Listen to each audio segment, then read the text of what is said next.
देखिए, आप इस समय जिस गाँव में विराजमान हैं, इस गाँव का नाम है ऊंचा गाँव। ऊंचा गाँव है, ललिता सखी जी का जन्म स्थान है।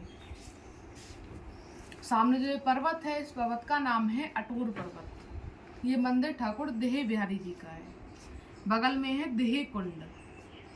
ठाकुर जी सभी तीर्थों को ब्रज में स्थान देने के लिए करते हैं ब्रज 84 कोस की यात्रा। अब यात्रा करते करते यहाँ पर आए हैं तो एक ब्राह्मण ठाकुर जी का सम्मुख प्रकट होता है। कहता है, लाला मैं यहाँ का ब्राह्मण हूँ, तीर्थ का पुरोहित हूँ, तो कृपया करके आप मुझको कुछ दान दक्षिणा दे दीजिए, जिससे कि इन ब्रजवासियों की और आपकी जो ब्रज यात्रा है वो सफल हो। ठाकुर जी कहते हैं, बताइए ब्राह्मण देव क्या दे सकता हूँ मैं आपको। ब्राह्मण कहता है, लाला मैं रोज का भिखारी नहीं हूँ, एक बार मांगूंगा, आपको हमें देना होगा। तो ठाकुर जी जल को साक्षी मान करके ब्राह्मण को वचन देते हैं कि आप जो भी मांगोगे वो हम आपको देंगे। ब्राह्मण को वचन दिया है। ब्राह्मण कहता है, प्रभु मैं मांगू और वो वस्तु आपके पास नहीं हो तो मेरा जो मांगना है वो व्यर्थ चला जाएगा, आपका जो वचन है वो भी व्यर्थ चला जाएगा। तो आपको जो इस पूरे संसार में सर्वाधिक प्रिय है उसका आप हमें दान कर दीजिए। और ठाकुर जी को संसार में सबसे प्रिय क्या है? राधा रानी।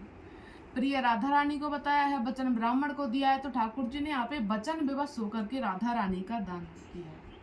क्योंकि राधा और कृष्ण एक प्राण देही हैं, तो ठाकुर जी ने यहाँ पे राधा रूपी देह का दान किया है, इसलिए कुंड का नाम है देह कुंड। अब ब्राह्मण लेकर के चला है राधा रानी को। ठाकुर जी चिंता में आ गए हैं कि बिना राधा के रहेंगे कैसे। ब्राह्मण के पास आए हैं, कहा है जगत माता है, जगत कल्याण इतने वापस कीजिए, इनके बदले में आप जो भी मांगोगे वो हम आपको देंगे। अब ब्राह्मण के मन में थोड़ा लालच आ गया, सोचता है क्या करूंगा इस लाली का, क्यों ना इसके वजन के बराबर तोल करके सोना मांगे। ठाकुर जी से कहा है तो ठाकुर जी ने की और राधा को मोल दियो सोने से तोल, लियो कृष्ण का नहीं आने राधा धनन मूल, रखो पंडित को मान दियो सोने को दान।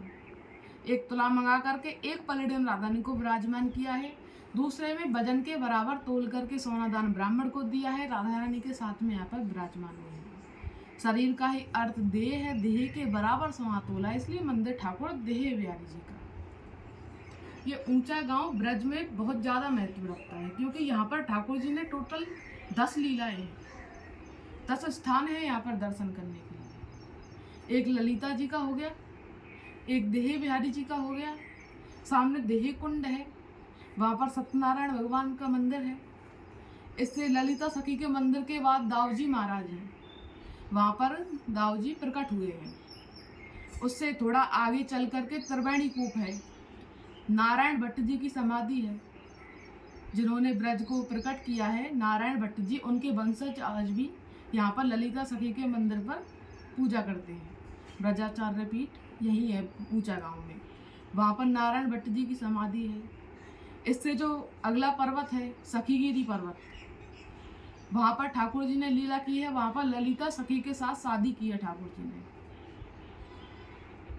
बच्चे मेहंदी लगाते हैं पैरों में, पहले ना उस पर्वत पर मेहंदी हुआ करती थी, जैसे वृंदावन में तुलसी हुआ करती थी, इसलिए वृंदावन नाम है, इसलिए उस पर्वत पर मेहंदी हुआ करती थी।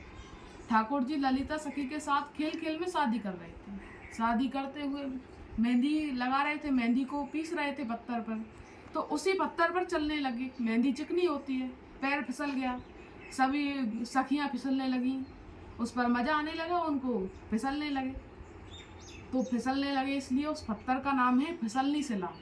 आलता पहाड़ी कहते हैं उसको, फिसलनी शिला कहते हैं। ललिता सखी का ब्यावला है।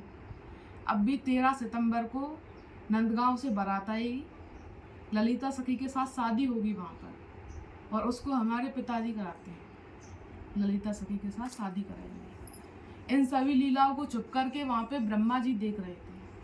वो ये समझ रहे थे कि मैं किसी की नज़रों में नहीं हूँ, अब ठाकुर जी की नज़रों में तो सब हैं। ब्रह्मा जी को पकड़ लिया, वो जैसे ही दौड़े ब्रह्मा जी बचने के लिए, तो उनके गले से मणि माला गिर गई, तो वहाँ पर माणिक से लाए। फिर ब्रह्मा जी ने ठाकुर जी का स्वागत किया, उनके चरणों को धोने के लिए उन्होंने वहाँ पर पुष्कर जी का आह्वान किया। पुष्कर कुंड वहाँ पर विराजमान है।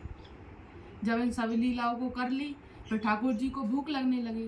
राधा रानी से कहते हैं कि लाडली जी हमें 56 भोग खिला दीजिए। और राधा रानी कहती हैं, ये आपकी रसोई थोड़ी है जो हम आपको 56 भोग बना करके खिला देंगे। ठाकुर जी कहते हैं कि कोई बात नहीं, हमारी रसोई नहीं है लेकिन हमारी गौ माता तो है। तो गायों का 56 कटोरे दूध वहां पर ठाकुर जी ने पिया। आज भी वहां पर छोटे छोटे चिन्ह शिला में विराजमान है, 56 कटोरों के निशान वहां पर। तो ये यहाँ की विशेष लीला है। पूरे ब्रज के दर्शन आपने कर लिए, अगर ऊंचा गांव के नहीं किए तो वो आपकी 84 कोस की यात्रा सफल नहीं मानी जाए। ये यहाँ का बहुत बढ़िया। जय जय श्री राधे तो राधे। फिसलनी शिला वगैरह तो हम